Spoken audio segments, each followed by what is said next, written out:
Well, the sun's just come up here in San Francisco and we're coming to the end of our innovation safari, both in Silicon Valley and here back in San Francisco. It's been an amazing journey and we've learnt a lot, and I've been asking myself the question, what can the rest of us learn from this amazing entrepreneurial mecca and ecosystem? And I think one obvious thing is how technology is embraced here, how entrepreneurs use it to solve problems. Not just for the pursuit of knowledge for its own sake, but obviously to make a lot of money, and a lot of people do, but it benefits the rest of us, and that's why this place is world famous.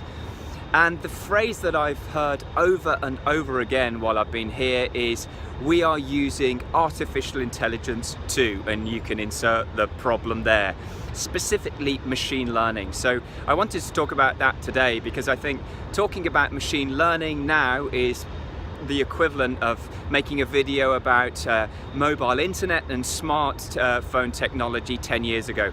It's in its infancy, we're at the start of the journey, but it's going to really hugely impact our world.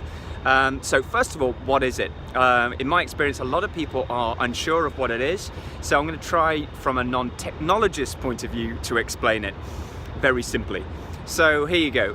In the old days, if computer scientists wanted to teach a computer how to cross the road, for example, they would give it a lot of rules. So if X, then Y. If a truck is coming, then don't cross the road, which is great advice for all of us, I'm sure you agree. But with machine learning, it's different.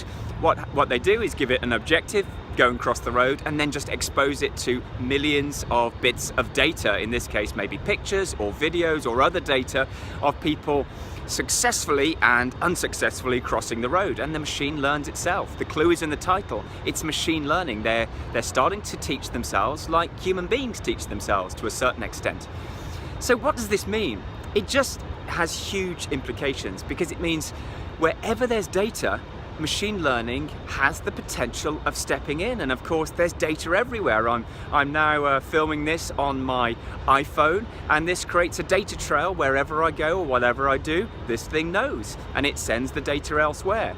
And everything is connected to the web and is becoming connected. Machines, washing machines, cookers, pretty much everything. So machine learning can use this sea of data to predict how we're doing things and to start doing itself.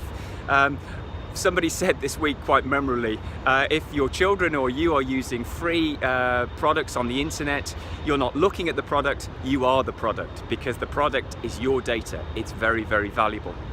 And that is one of the reasons why you get that strange feeling, that where you get served an advert just a few moments after you've started thinking about wanting something, and that's machine learning, predicting what you need and want.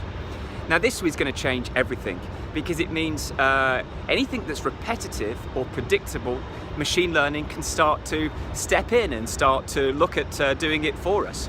And Benedict Evans, one of the very smart analysts at the VC firm Andreessen Horowitz that we visited, put it this way: machine learning right now has the capability of a very smart 10-year-old, so it can do fairly straightforward, simple tasks. Very soon it'll be like a very smart 15-year-old, and after that maybe like a very smart intern. So that means huge amounts of jobs that are repetitive and like the grunt work in most businesses and factories and offices, shelf stacking, administration, simple tasks that you can do over and over again, reviewing documents. Of course, driving, we all know about. Autonomous driving is essentially an AI play. All these things machine learning can step in. So I guess the question for us is, how will that change our business?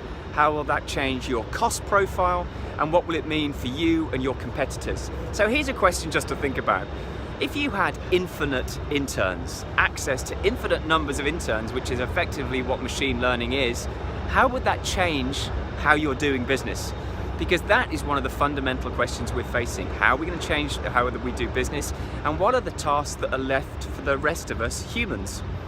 Some very fundamental questions. I hope you agree. I've really enjoyed doing these videos in Silicon Valley and here in San Francisco. I'm flying back to London tonight, where I understand it's a pretty cold compared to here, but I'll see you soon. Thanks very much for listening.